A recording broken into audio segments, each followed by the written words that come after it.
PV កតភ្នំពេញគឺជាទីតាំងស្តុកម៉ាស៊ីនផ្ដាច់បារីគ្រប់ប្រភេទអូប៉ាđangអត់ថាគេមើងងាយខាំអាមីបានណាអូប៉ាគាត់មកស្មាអូប៉ាធ្វើអត់បានអូប៉ាទៅខៃបានអូប៉ាគាត់ឈានចូលមកស្មាអត់បានអូយកំសត់ណាស់ចង់ប្រាប់ថាចេះខ្ញុំអត់មានឡានជិះដូចគេទេអូខេមានប្តីសម្រាប់ជិះរងថ្ងៃឡានជិះអត់សំខាន់ទេឲ្យតែមានប្តីជិះគ្រប់គ្រាន់ទេខ្ញុំអើមែនហ្នឹង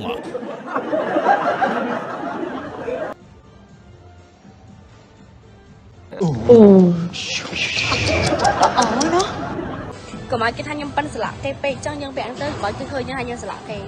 A few moments later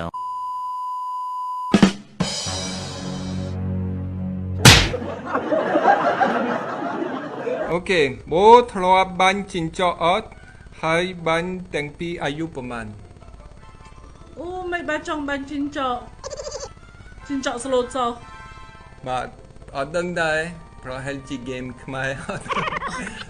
នៅបារាំងអត់មានទេអត់មានជីងចក់ទេខ្ញុំឃើញគាត់ធ្លាប់បាញ់ពីងនៅ